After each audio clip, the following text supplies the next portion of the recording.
Shalom, selamat pagi, menjelang siang, bapak-bapak, ibu-ibu, saudara-saudari, adik-adik yang dikasihi Tuhan Yesus. Kita bertemu lagi dalam ibadah perjamuan kudus keluarga Warlot Ministry pada hari ini, Minggu 10 Juli tahun 2022. Marilah kita siapkan hati, jiwa kita untuk fokus kepada Bapa, Putra, dan Roh Kudus. Dan untuk itu kita mengundang Tuhan Yesus, Roh Kudus, dan Bapa Surgawi di rumah masing-masing, Bapak, Ibu, Saudara-saudari, dan adik-adik, dan juga di Tabernacle House of Warlot Sentul City. Mari kita berdoa. Bapa di sorga, kami datang dalam nama Tuhan Yesus. Kami mengucap syukur di pagi hari menjelang siang ini, hari Minggu 10 Juli tahun 2022. Kami bersyukur karena kemurahan-Mu lah Bapa, kami bisa menyelenggarakan ibadah virtual ini dan juga perjamuan kudus. Kami mohon Bapa, pimpinlah dari awal, pertengahan sampai selesai ibadah dan perjamuan kudus keluarga Warlot Ministry ini. Dan jadilah ibadah ini di dalam nama Bapa, Putra, dan Roh Kudus. Di dalam nama Tuhan Yesus Kristus yang telah mengajar kami berdoa bersama-sama. Bapa kami yang ada di dalam sorga, dikuduskanlah namamu, datanglah kerajaan-Mu, jadilah kehendak-Mu di bumi seperti di sorga. Berikanlah kami pada hari ini makanan kami yang secukupnya, dan ampunilah kami akan segala kesalahan kami, seperti kami juga mengampuni orang-orang yang bersalah kepada kami. Dan janganlah membawa kami ke dalam pencobaan, tetapi lepaskanlah kami dari segala yang jahat. Karena Engkaulah yang mempunyai kerajaan dan kuasa dan kemuliaan sampai selama-lamanya, di dalam nama Tuhan Yesus. Amin.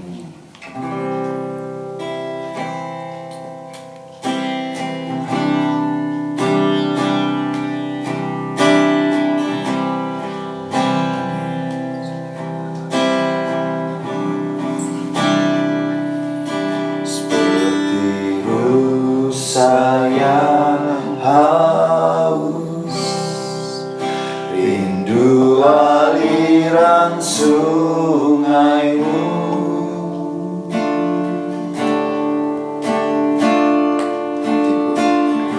Hatiku tak tahan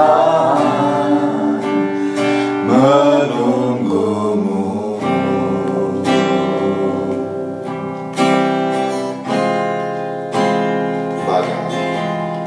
Bagai tanah gersang menanti datangnya hujan,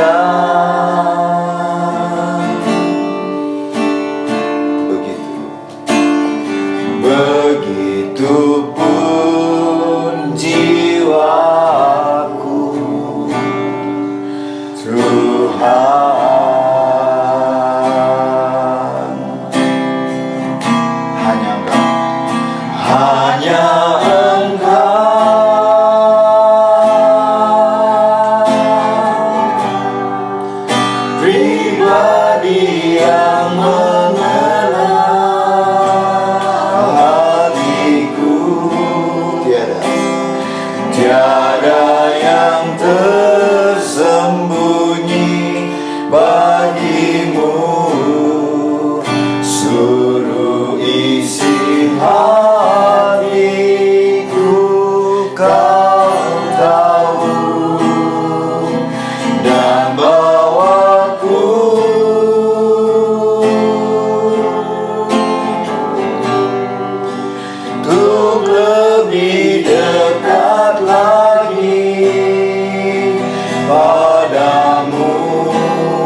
lagi, hanya Kau Tuhan.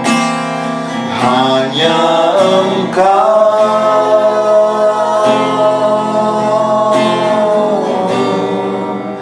pribadi yang mengenal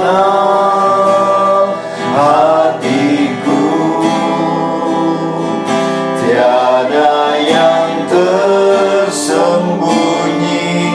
bagimu. Seluruh isi hatiku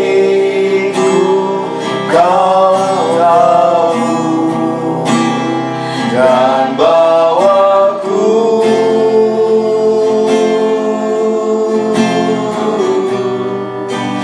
untuk lebih dekat lagi padamu, tinggal dalam indahnya dekapan kasih-Mu.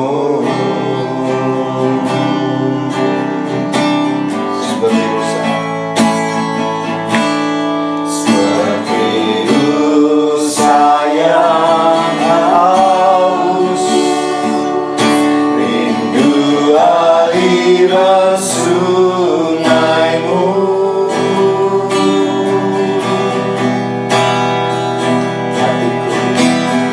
Hatiku tak tahan menunggumu.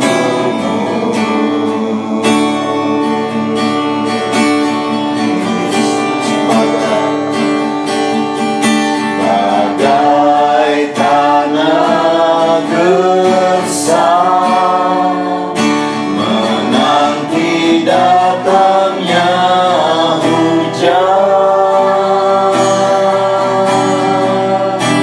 begitulah jiwa kami. Begitupun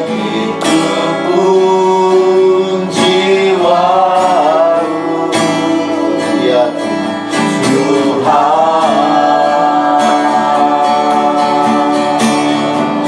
Hanya Kau Roh Kudus, hanya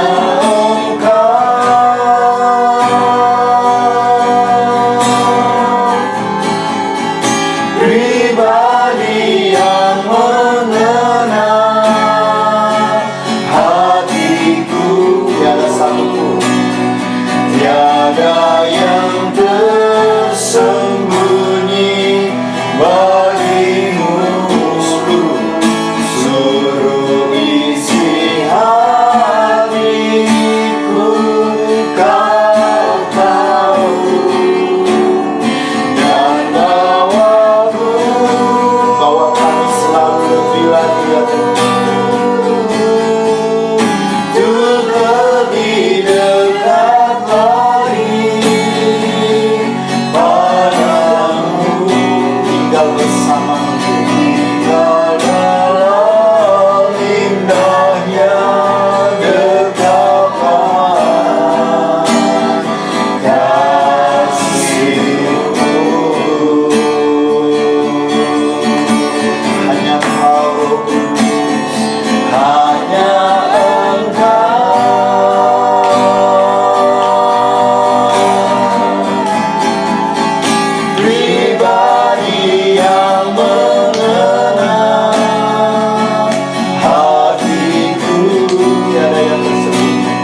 Kau tahu bahwa aku dan bawaku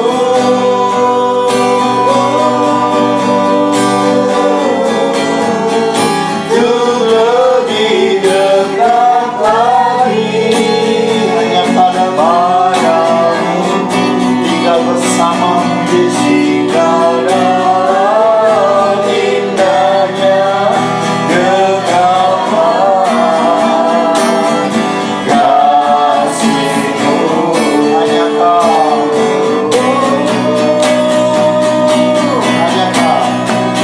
hanya Kau,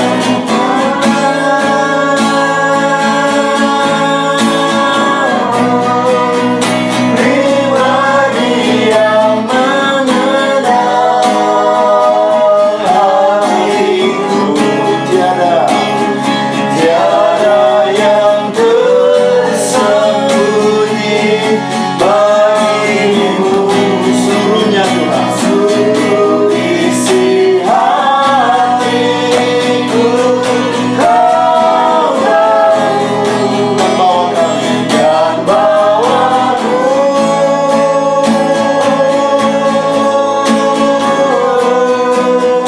untuk lebih dekat lagi padamu, tinggal dalam indahnya dekapan kasih-Mu. Sekali hanya Kau, hanya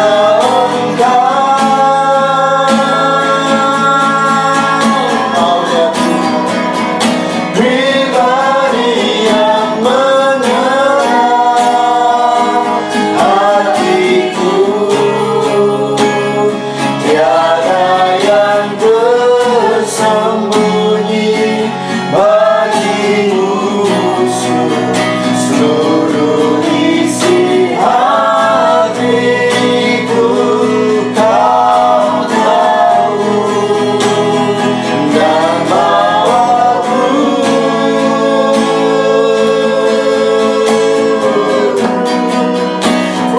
lebih dekat lagi padamu, tinggal dalam indahnya dekapan kasih-Mu. Tinggal dalam indahnya dekapan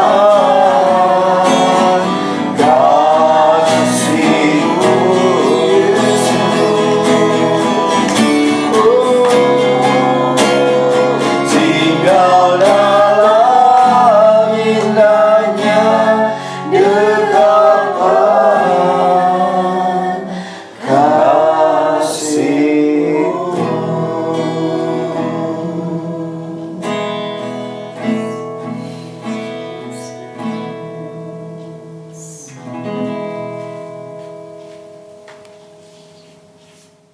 Bapak Ibu, saudara-saudari dan adik-adik yang dikasihi Tuhan, setelah kita memuji dan menyembah Tuhan, kini saatnya firman Tuhan diberitakan.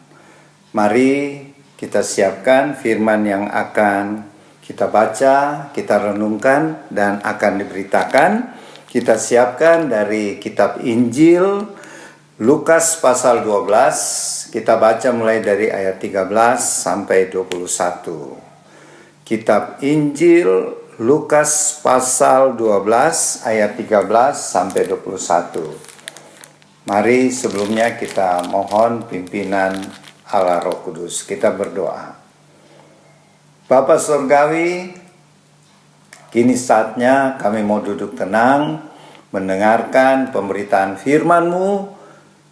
Berfirmanlah ya Tuhan melalui hamba-Mu ini. Pakailah mulut perkataan hamba-Mu ini, agar apa yang hamba-Mu ucapkan semuanya menurut kehendak-Mu, rencana-Mu Bapa. Sehingga firman-Mu ini menjadi kekuatan, pedoman bagi kami, seperti benih yang kekal, yang tumbuh dalam hidup kami, berakar kuat, bahkan menghasilkan buah-buah yang mempermuliakan nama Tuhan. Terima kasih Tuhan, berfirman-Lah, kami anak-anak-Mu sudah siap mendengarkan firman-Mu. Di dalam nama Tuhan Yesus.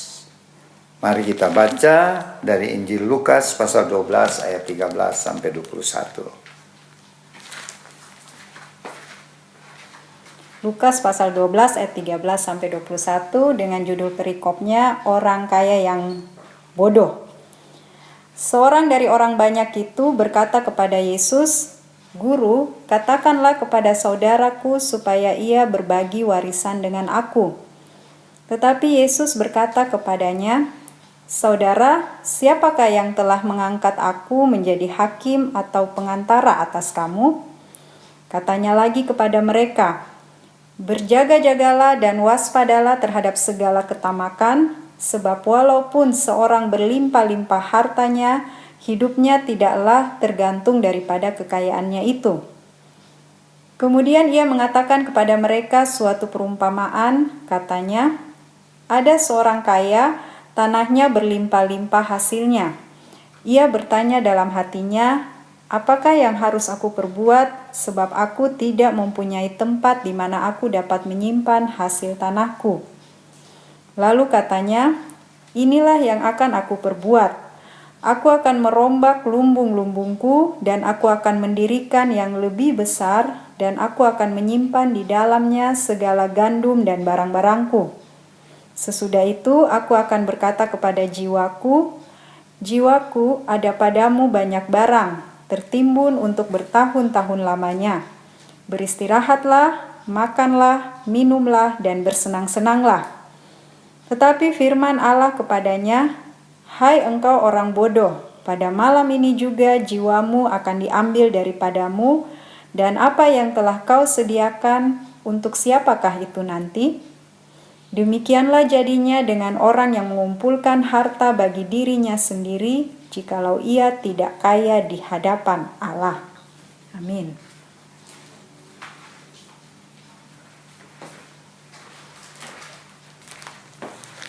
Bapak Ibu, saudara-saudari dan adik-adik yang dikasihi Tuhan, dari pembacaan itu tadi yang sudah dibacakan oleh saudari Devi, pada waktu itu keadaannya Tuhan Yesus sedang mengajar ya, di antara orang banyak, buat orang banyak, juga termasuk kepada murid-muridnya.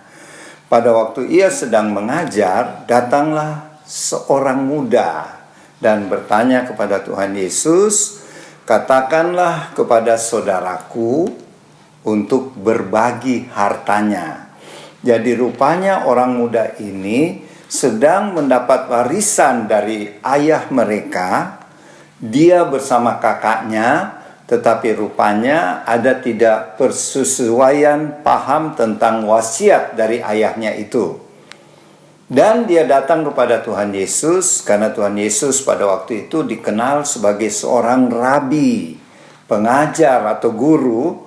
Dan pada waktu itu rabi-rabi, termasuk ahli Taurat, orang Farisi, memang tempat rakyat Yahudi untuk bertanya kalau ada masalah, termasuk masalah warisan. Maka orang ini datang kepada Tuhan Yesus untuk bertanya bagaimana jalan keluarnya, karena sepertinya dia dengan kakaknya tidak sepaham tentang pembagian warisan wasiat dari ayah mereka. Tetapi apa jawab Tuhan Yesus? "Siapakah yang mengangkat aku menjadi hakim atau menjadi petunjuk untuk warisanmu?" Nah, ini kita teringat di perjanjian lama waktu Musa sedang menangani, pada waktu itu dia masih seorang pangeran Mesir ya.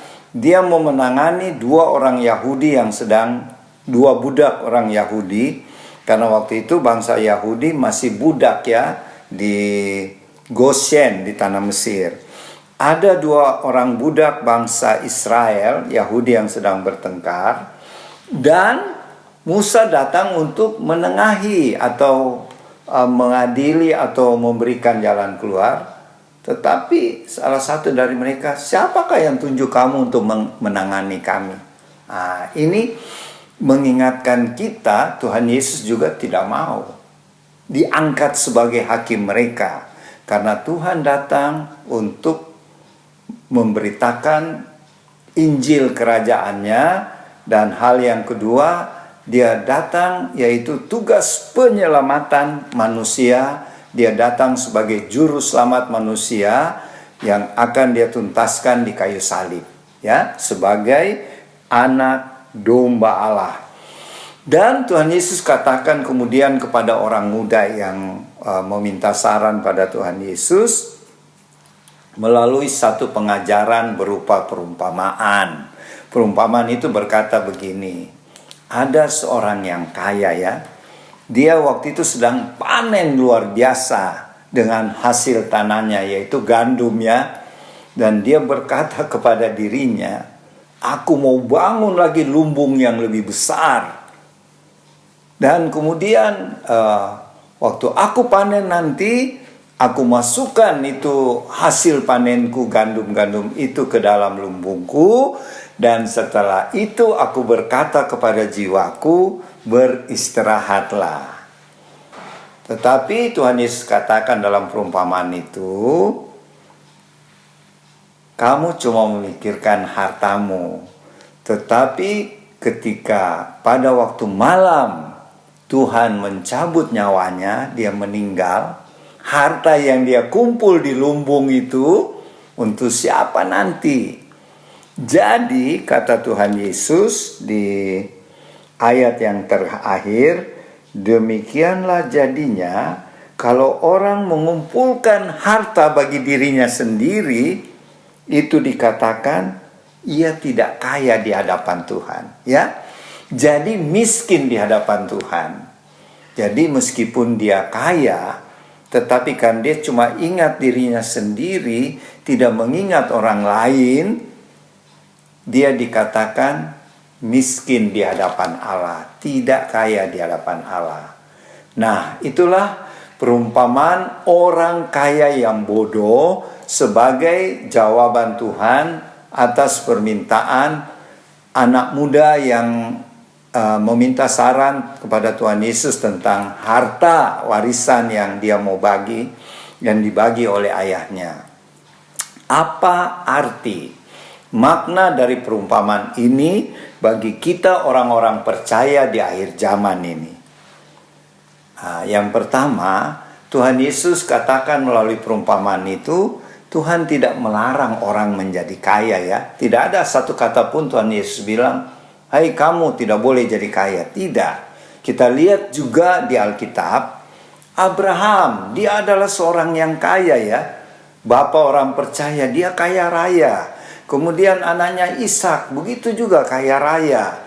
Raja Daud, apalagi Raja Daud, ya, kaya raya. Salomo, waduh, kayanya berlimpah-limpah. Kalau di Perjanjian Baru kita lihat Sakeus itu kaya, ya, meskipun dia seorang pemungut cukai. Dan banyak lagi orang kaya di Alkitab. Kita ingat Yusuf orang Arimatea yang menyediakan kuburnya buat jenazah Tuhan Yesus, itu juga orang kaya. Jadi untuk kekayaan Tuhan tidak melarang, malah dianjurkan kita kaya supaya kita bisa memuliakan Tuhan dengan harta yang kita punya. Kita bisa mencukupi kebutuhan hidup kita dan kita bisa menolong sesama kita yang membutuhkan pertolongan. Jadi kita belajar di sini, yang pertama, Tuhan menginginkan kita juga kaya, ya. Meskipun kekayaan kita beda-beda, ya. Jadi kekayaan tidak dilarang, itu yang pertama. Dan yang kedua, Tuhan katakan, hai kamu yang bodoh. Dikatakan bodoh orang kaya yang dalam perumpamaan ini. Kenapa? Karena dia cuma memikirkan harta duniawi. Dengan kata lain, dia tamak. Sebenarnya ada di Perjanjian Lama Tuhan katakan, Tuhan menyediakan lumbung kita berlimpah-limpah asal kita membawa hasil usaha kita, hasil ladang kita kepada Tuhan. Yaitu misalnya persembahan buah sulung, persembahan persepuluhan. Itu akan Tuhan mengisi lumbung-lumbung kita. Ada di kitab Amsal itu ya, dan kitab Bilangan. Jadi apabila kita memiliki harta benda, jangan kita tamak.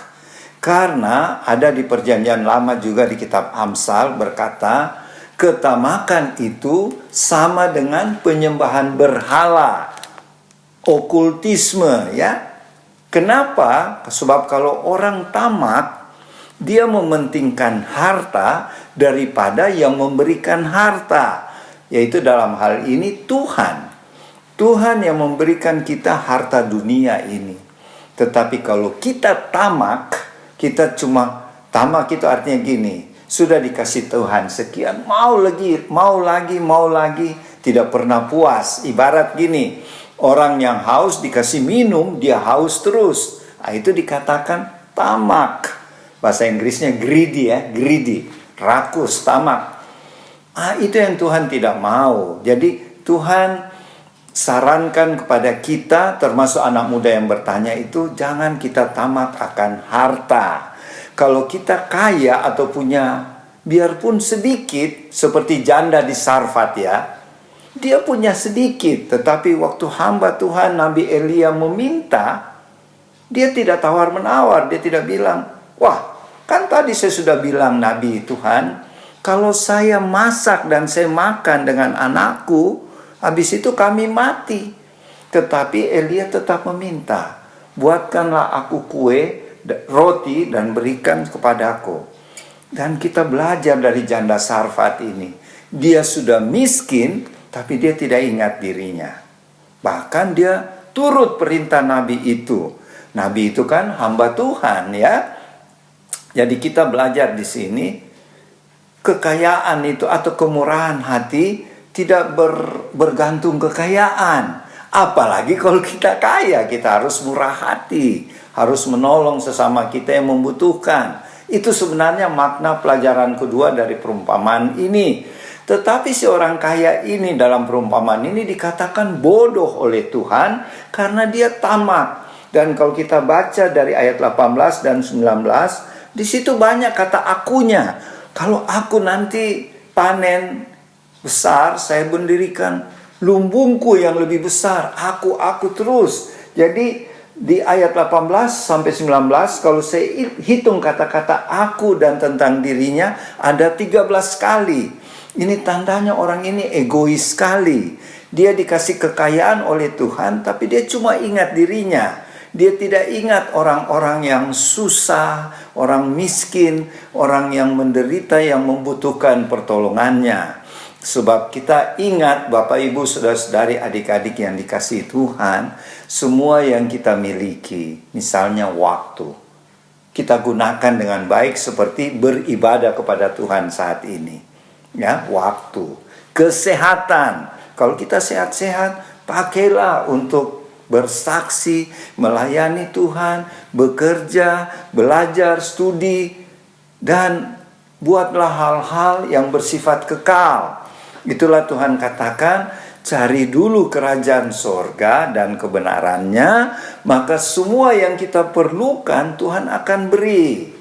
Jadi di sini kita pelajaran kedua, jangan kita utamakan harta duniawi, tapi kita juga utamakan harta sorgawi yang Tuhan katakan tidak akan dimakan ngengat dan karat. Jadi bersifat kekal artinya. Apa itu harta sorgawi? Yaitu apa semua yang kita buat menyenangkan hati Tuhan. Dengan dasar kita mengasihi Tuhan, mengasihi sesama, seperti kita menolong orang yang susah, orang yang menderita. Itulah artinya kita mencari harta surgawi. Karena itu bersifat kekal. Ya, nanti kita akan tuai di sorga, sedangkan di bumi pun kita akan menuai. Jadi janganlah kita tamak, karena kitab Amsal dan juga surat Rasul Paulus katakan tamak itu sama dengan menyembah berhala. Sebab kalau kita tamak, kita lebih seperti kita menyembah itu harta dunia. Padahal yang memberikan harta itu adalah Tuhan. Kita sudah lupakan. Makanya Rasul Paulus katakan tamak itu penyembahan berhala. Itu Tuhan tidak suka ya. Jadi Tuhan suruh pilih mau menyembah Mamon atau Tuhan. Nah itu ya. Dan pelajaran yang ketiga Tuhan katakan, biar kamu kaya, kamu sudah berencana. Tetapi malam ini kalau nyawamu diambil, apa yang kau sediakan itu yang kamu kumpul untuk siapa? Tidak ada gunanya kan? Jadi di sini kita belajar, marilah kita tetap berpikir bahwa setelah hidup kita di dunia ini ada kehidupan yang kekal. Jadi marilah kita menabung harta surgawi selama kita hidup. Jadi buat teman-teman warlot, mari kita rajin melayani, bersaksi, memenangkan jiwa-jiwa. Itu termasuk mengumpul harta di surga. Demikianlah firman Tuhan tentang orang kaya yang bodoh. Jangan kita jadi orang kaya yang bodoh ya. Kita jadilah orang kaya yang bijaksana, yaitu mengumpulkan harta surgawi sebelum kita dipanggil Tuhan. Dan untuk melengkapi khotbah pada saat ini, kami persilakan Oma Palar untuk melengkapinya. Silakan Oma. Selamat siang Bapak Ibu Saudara-saudari di rumah. Kita jumpa lagi di hari Minggu tanggal 10 Juli 2022. Kita tadi sudah membaca firman Tuhan dengan judul atau perikop orang kaya yang bodoh. Di sini ada kaya tapi bodoh. Bodoh itu Tuhan tidak pernah berikan kita kebodohan ya. Di dalam Tuhan selalu ada kepintaran ya, bagi semua ciptaannya.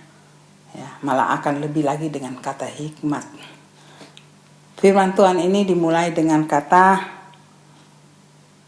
ada orang yang bertanya, Tuhan, katakanlah kepada saudaraku supaya ia membagi warisan dengan aku. Kalau saya lihat di sini ada ketidakadilan. Ya. Itu sudah dimulai dengan kata ketidakadilan, pengertian di situ. Karena ada warisan yang diberikan tidak adil. Padahal dua belah pihak harus adil. Kalau satu dibagi dua, setengah-setengah. Dua dibagi satu.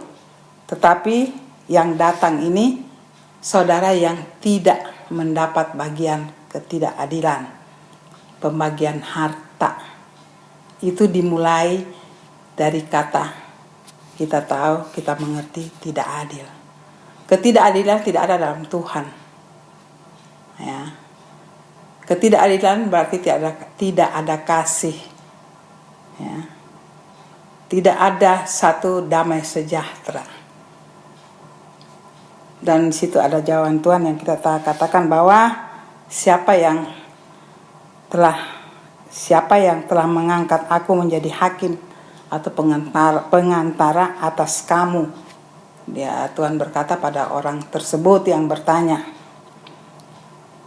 Tapi Tuhan, karena dia adalah Tuhan, tapi Tuhan juga adalah manusia. Dan manusia mengatakan bahwa terkenal saat itu dia adalah anak seorang tukang kayu. Tapi hidupnya benar-benar mewakili pribadi Tuhan. Sampai melihat itu pun dia memberikan satu perumpamaan. Jadi waktu dia katakan demikian, di tengah dia kan Tuhan waktu itu ada di tengah-tengah manusia yang tahu dia adalah seorang anak tukang kayu. Waktu Tuhan memberikan itu, yang memberikan hikmat itu, saya katakan hikmat, karena itu satu perumpamaan yang Tuhan yang sebagai manusia 100% bisa memberikan satu perumpamaan tapi bisa menampak dalam perumpamaan itu bisa menampakkan di mana Tuhan yang hakiki dan manusia. Itulah Tuhan kita waktu itu masih 100% manusia. Mereka tidak tahu bahwa itu adalah Tuhan. Karena mereka juga tidak menerima Tuhan adalah sebagai yang pernah dinubuatkan. Jadi mereka tidak tahu siapa itu Tuhan Yesus, dan mereka tahu adalah Tuhan Yesus adalah manusia 100%. Apa di sini yang menjadi perumpamaan Tuhan Yesus? Bahwa Tuhan Yesus memberikan satu perumpamaan, satu kesan dan pesan bukan terhadap manusia atau orang yang bertanya saat itu, tetapi kesan perumpamaan yang Tuhan berikan membawa satu pengertian bahwa kekayaan dunia beda dengan kekayaan Tuhan. Ya.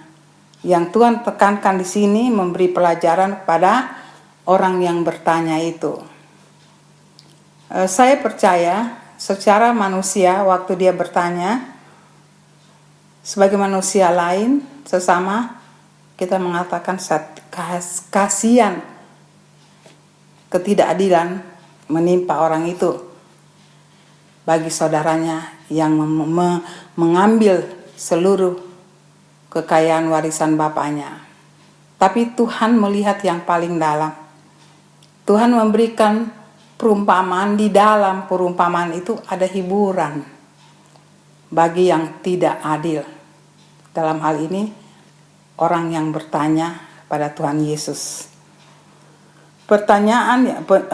Penjelasan yang Tuhan berikan dalam perumpamaan itu digambarkan bagaimana harta dunia menguasai kehidupan manusia.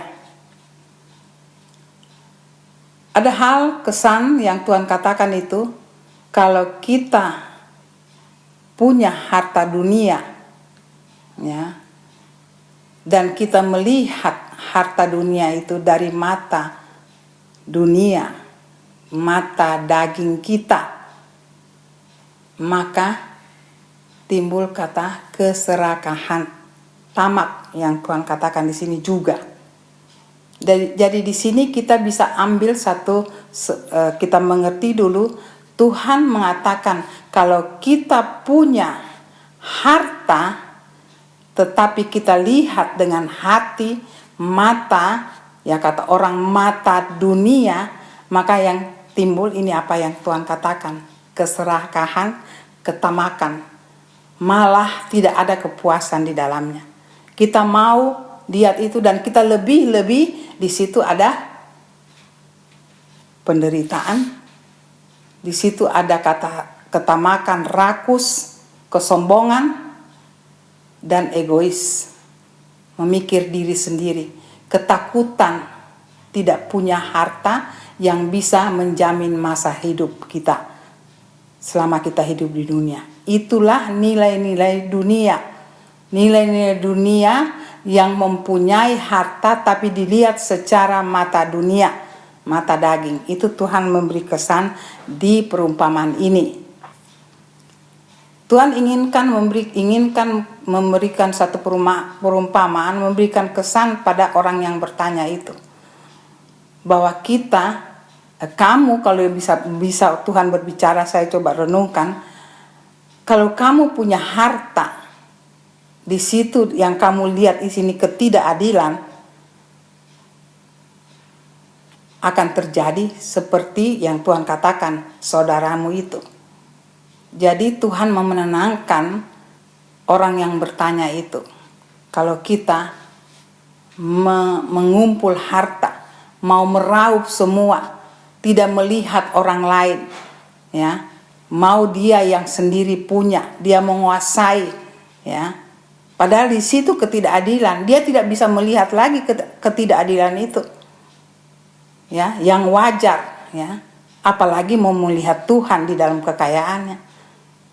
Manusia juga ada rambu, Manusia tahu mana adil dan tidak adil karena Tuhan menciptakan manusia dengan kemuliaannya.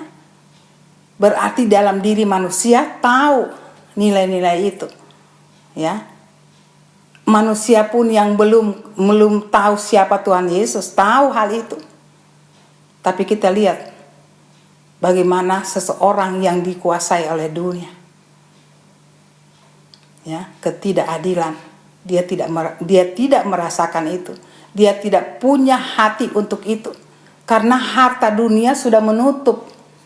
Jadi teman-teman, Bapak Ibu di rumah, kalau kita melihat sesuatu dalam hal ini harta, kekayaan itu uang, tidak dilihat dengan mata Tuhan, maka kita akan ada di situ. Kita tidak melihat kasih Tuhan, ya, dengan melalui harta itu kita tidak bisa melihat kasih Tuhan karena dunia kita yang kita lihat. Nah, sekarang bagaimana dengan kita? Kita yang hidup bekerja siang dan malam mencari sesuap nasi untuk orang yang biasa, ya, bekerja keras. Tapi ini kaya. Tuhan katakan orang kaya, hartawan yang bodoh, orang kaya yang bodoh. Berarti dia tidak tidak mencari sesuap nasi. Dia sudah begitu banyak hartanya. Ya. Dia tidak melihat sekeliling dunia ini, yang sekeliling dia. Bahkan saudaranya dia tidak pusing, biar aja aku punya. Mungkin dia sebagai anak yang tua, kalau kita lebih panjang merenungkan nalar itu kita bisa dapat. Tapi itulah Tuhan mengatakan, jangan pada orang yang bertanya. Sebenarnya Tuhan sudah tahu, dan Tuhan mengatakan pada orang yang bertanya, sebenarnya dia memberitahu bahwa saudaramu itu tamak, rakus. Tapi Tuhan memberikan sesuatu tanda dan suatu hiburan. Jangan kamu rakus, tamak seperti itu. Kamu akan mendapatkan hasil yang indah, yang tahan. Kamu mengalah untuk mendapatkan suatu harta yang Tuhan akan berikan. Tetapi di sini yang ditekankan sini kekayaan dunia. Kita melihat kekayaan dunia kita. Kita menilai kalau kita punya itu, Tuhan katakan jangan kita demikian. Karena kita punya, kita lihat dengan mata dunia, maka kita tidak bisa membuat sesuatu pemikiran hati kita apa untuk kehidupan selanjutnya. Kita tidak merasa lagi bahwa dunia itu ada batasnya. Tapi kekayaan yang hidup bersama Tuhan, kita akan bawa sampai kita mati. Harta ditinggalkan di dunia, tetapi kekayaan di dalam Tuhan, ya, kasih itu kita bawa setelah kita tinggalkan dunia ini. Tapi saudara daripada orang yang bertanya itu tidak punya itu. Mari kita bawa, kita renungkan, apakah kita punya kekayaan dunia itu, kita menempatkan pada posisi yang sebenarnya. Kita sudah tahu, saya tidak kupas lagi mengenai kalau kita punya kekayaan, kita lihat dengan mata Tuhan, ya, itu banyak.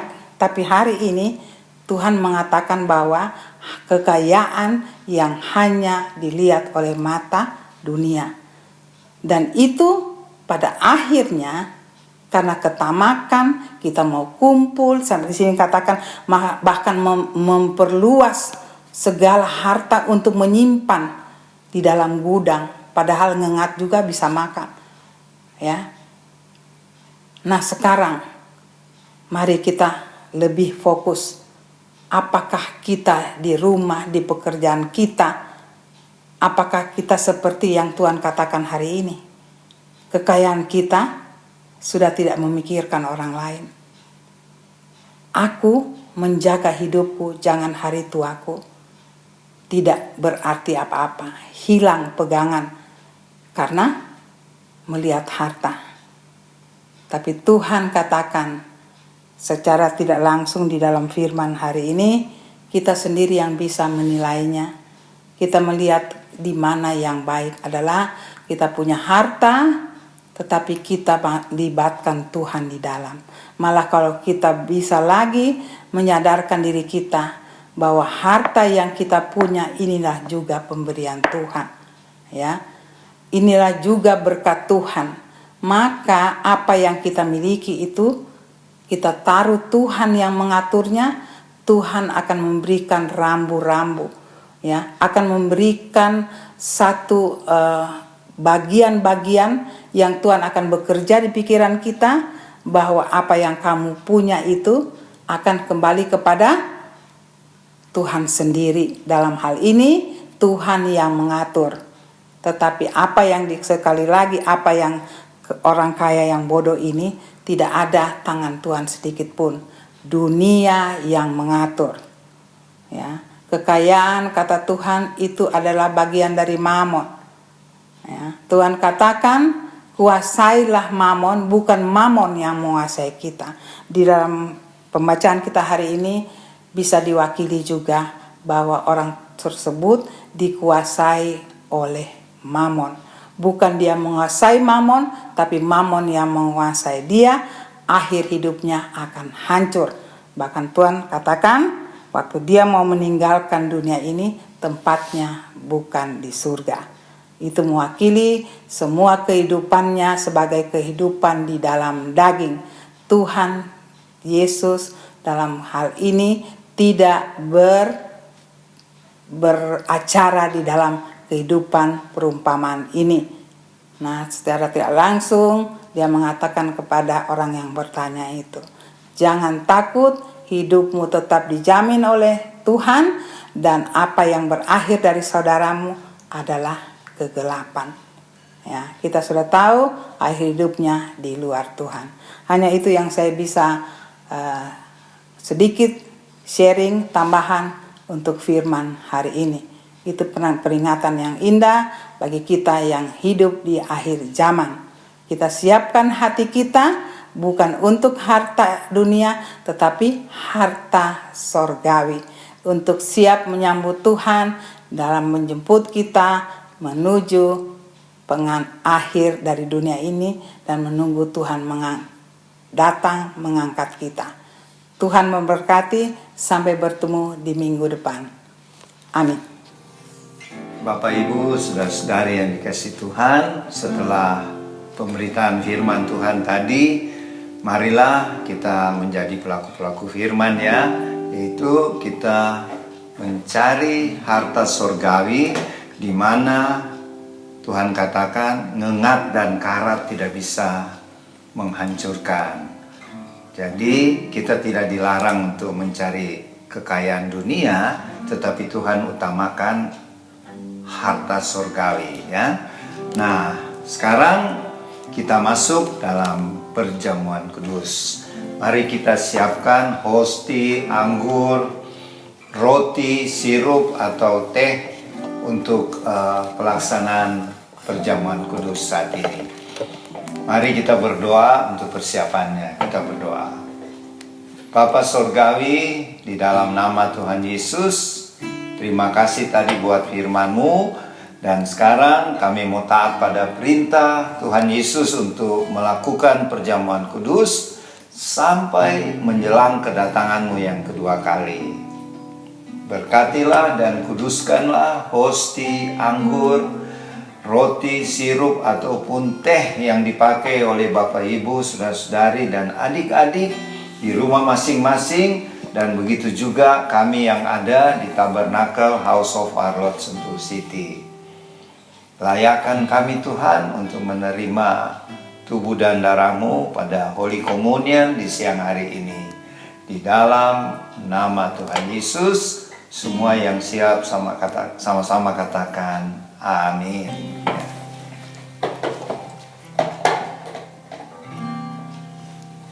Hanya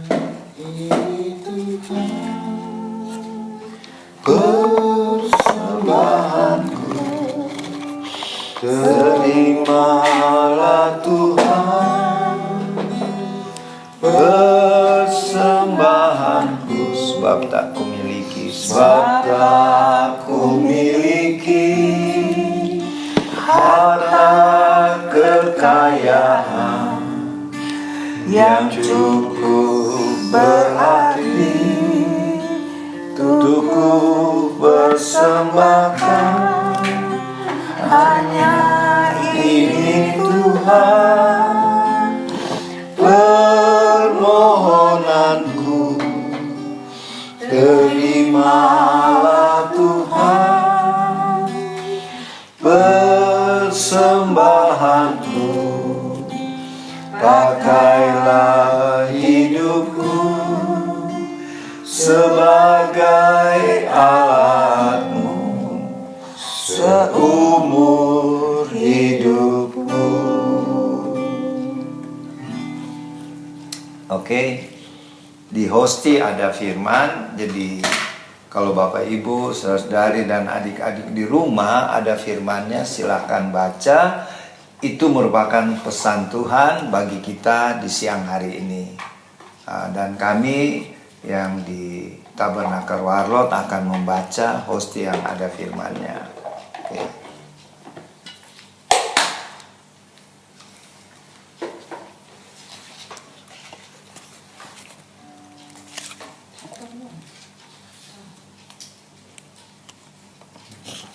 Pengkhotbah 3 ayat 11a. Tuhan membuat segala sesuatu indah pada waktunya.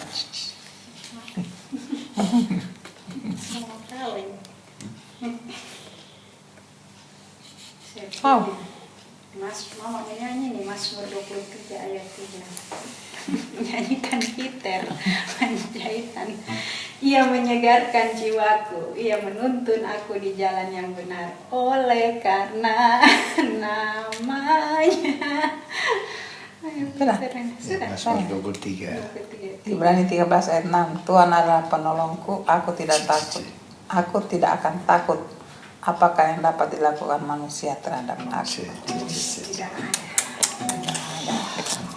Punya Amsal 21 ayat 2. Setiap jalan orang adalah lurus menurut pandangannya sendiri, tetapi Tuhanlah yang menguji hati. Amsal 21 ayat 2. Oke, sudah. Firman Tuhan dari 1 Korintus 11 ayat 23 mulai dari bagian B, bunyinya demikian. Kita angkat dulu Hosti. Tuhan Yesus pada malam waktu Tuhan Yesus diserahkan, Tuhan mengambil roti. Dan sesudah itu Tuhan mengucap syukur atasnya, Tuhan memecah-mecahkannya dan berkata, inilah tubuhku yang diserahkan bagi kamu, perbuatlah ini menjadi peringatan akan aku. Kita ucapkan sama-sama, terima kasih Tuhan Yesus buat pengorbananmu yang mulia sebagai anak domba Allah di kayu salib di Bukit Golgota, sudah mengaruniakan kepada kami dan keluarga keselamatan, hidup yang kekal, dan juga tubuh jasmani kami yang sehat, kuat, tidak ada sakit penyakit, dan jiwa kami dipenuhi damai sejahtera, sukacita surgawi. Terima kasih Tuhan Yesus, kami terima tubuhmu dalam nama Tuhan Yesus. Silakan makan dengan iman dalam nama Tuhan Yesus.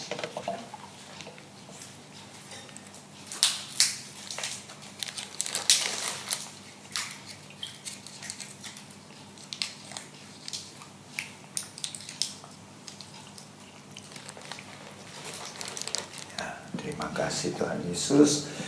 Kita angkat cawan perjamuan. Firman Tuhan berkata lagi, demikian juga Tuhan Yesus mengambil cawan sesudah makan lalu berkata, cawan ini adalah perjanjian baru yang dimeteraikan oleh darahku. Perbuatlah ini setiap kali kamu meminumnya menjadi peringatan akan aku. Kita ucapkan sama-sama, terima kasih Tuhan Yesus buat darahmu yang suci telah tercurah di kayu salib di Bukit Kalvari. Darahmu yang suci sudah memeteraikan kami menjadi warga-warga kerajaan sorga, menjadi duta-duta kerajaan-Mu untuk diutus memberitakan Injil kerajaan-Mu, memenangkan jiwa-jiwa bagi Tuhan Yesus. Dengan kami memakai hikmat dan kuat kuasa Roh Kudus. Kami terima darah-Mu Tuhan di dalam nama Tuhan Yesus. Silakan minum dengan iman dalam nama Tuhan Yesus.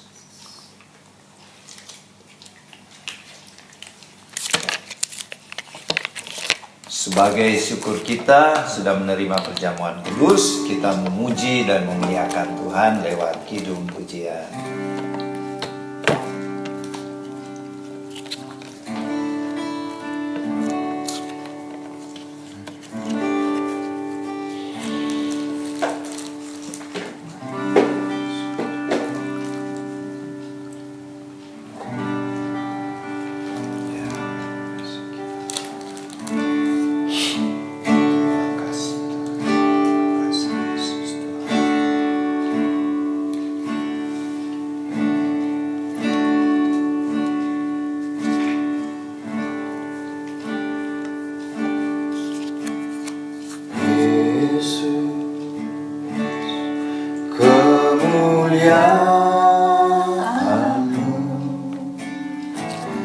Pulihkan hatiku,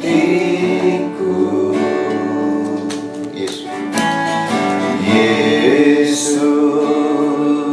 kemuliaan-Mu berkati hidupku.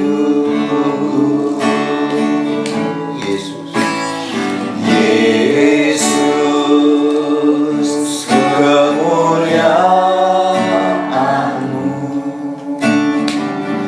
pulihkan hatiku.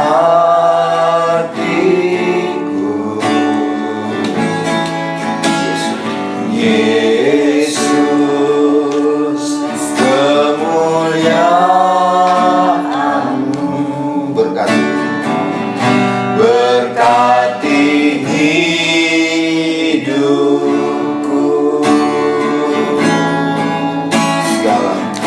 Segala pujian syukur bagimu. Kau hadir dalam hidupku. Kini ku datang sujud di hadapan-Mu, memuji-Mu, menyembah-Mu. Yesus, ku menyembah-Mu. Segala pujian syukur bagimu. Kau hadir dalam hidupku. Kini ku datang sujud di hadapan-Mu, memuji-Mu, menyembah-Mu. Yesus, ku menyembah-Mu. Yesus, kemuliaan. Yesus, kemuliaan-Mu pulihkan hatiku. Ya Yesus, kemuliaan-Mu berkati hidup.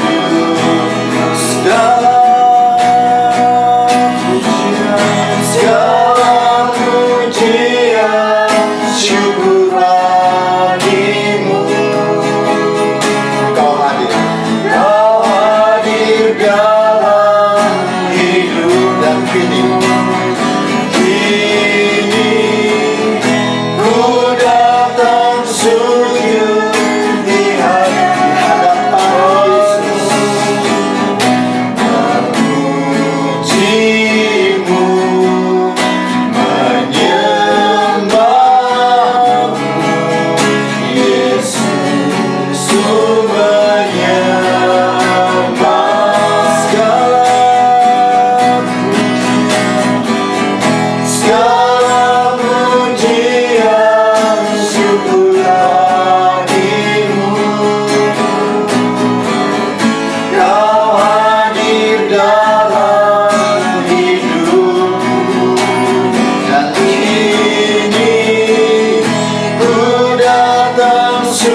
Dan kau hadir Kau hadir dalam Yesus, dan kini ku datang sujud di hadapan-Mu,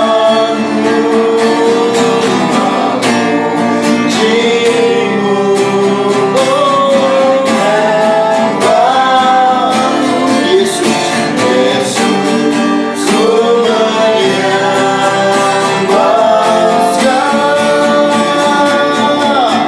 segala pujian syukur bagimu. Kau hadir dalam hidupku kini ku datang sujud di hadapan-Mu,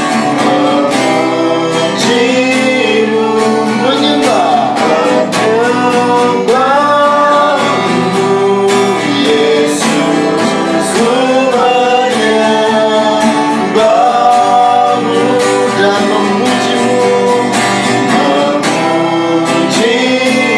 memuji-Mu, memuji-Mu, menyembah-Mu. Yesus, ku menyembah-Mu dan kami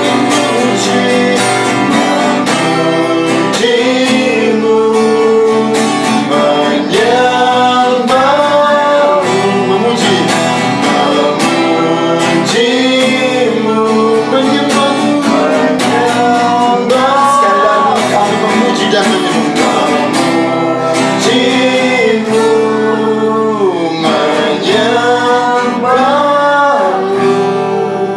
Yesus, ku menyembah-Mu. Sekali lagi segala pujian, segala pujian syukur bagimu. Kau hadir dalam hidupku kini ku datang sujud di hadapan-Mu, memuji-Mu, menyembah-Mu. Yesus, ku menyembah-Mu, memuji-Mu, memuji-Mu, menyembah-Mu. Yesus, ku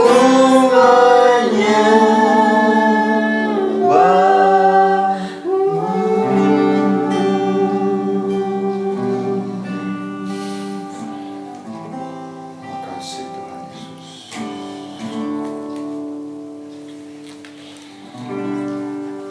Terima kasih Tuhan Yesus.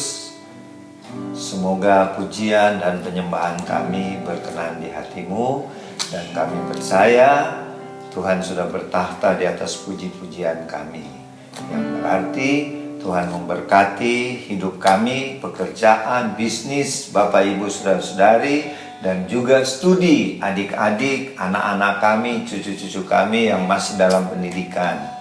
Terima kasih Tuhan Yesus.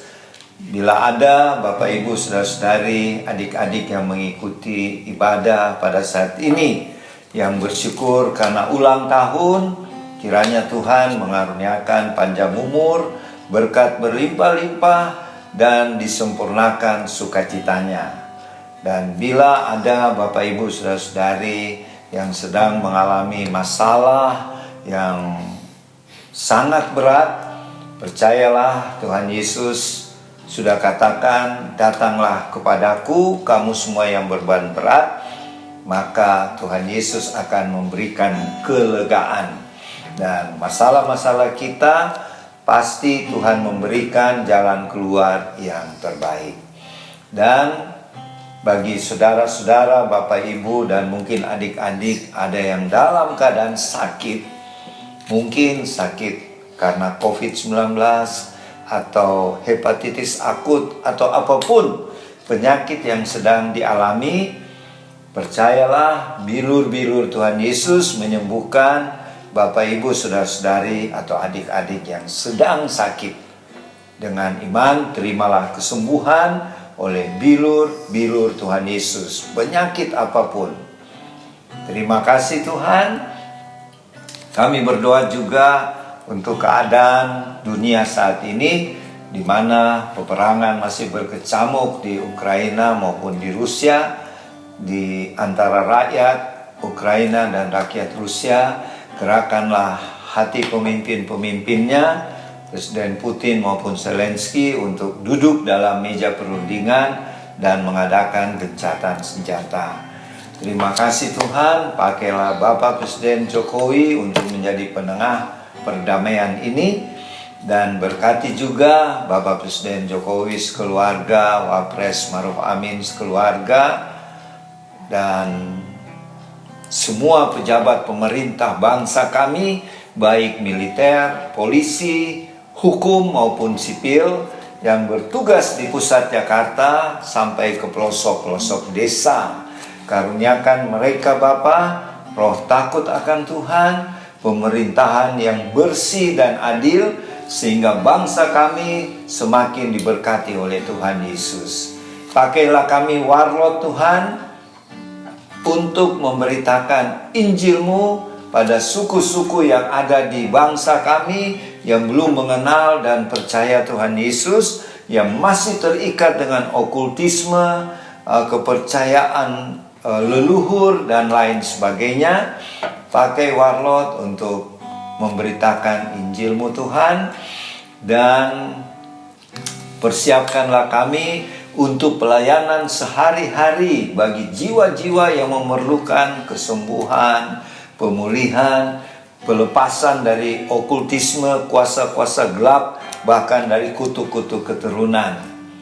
Terima kasih Bapa, berkatilah bisnis, pekerjaan yang dijalankan oleh Bapak Ibu, saudara-saudari, dan kami percaya bisnisnya akan menghasilkan omset yang terus meningkat. Terima kasih Bapa, dan berkatilah bangsa kami Tuhan, sebab profetik buat bangsa kami bahwa pekabaran Injil akan dimulai dari timur, yaitu dari bangsa kami Indonesia, ke barat, dan akan berakhir di Yerusalem. Terima kasih Tuhan Yesus untuk kepercayaan ini. Perlengkapilah kami sehingga ketika Tuhan Yesus datang, banyak jiwa-jiwa yang akan mengalami pengangkatan. Terima kasih Tuhan, terima kasih. Bila kami selesai ibadah, kami akan makan di tempat kami masing-masing. Kami bersyukur untuk makanan dan minuman yang Tuhan berikan.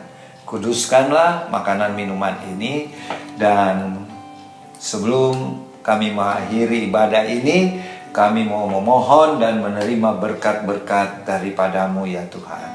Kiranya berkat-berkat yang berlimpah-limpah dari Allah Bapa Surgawi, melalui dan di dalam anaknya Tuhan Yesus Kristus, dan persekutuan dengan Allah Roh Kudus menyertai Bapak Ibu, saudara-saudari, adik-adik yang sedang beribadah di rumah masing-masing, dan juga menyertai kami yang ada di Tabernakel House of Warlord Sentul City mulai siang ini sampai Maranatha Tuhan Yesus datang di angkasa dan kita semua mengalami pengangkatan. Di dalam nama Tuhan Yesus, semua yang percaya dan terima berkat sama-sama katakan amin. Terima kasih. Selamat berjumpa lagi nanti minggu depan, hari Minggu 17 Juli tahun 2022. Tuhan Yesus memberkati Bapak Ibu, saudara-saudari dan adik-adik bersama dengan keluarga. Shalom, selamat siang.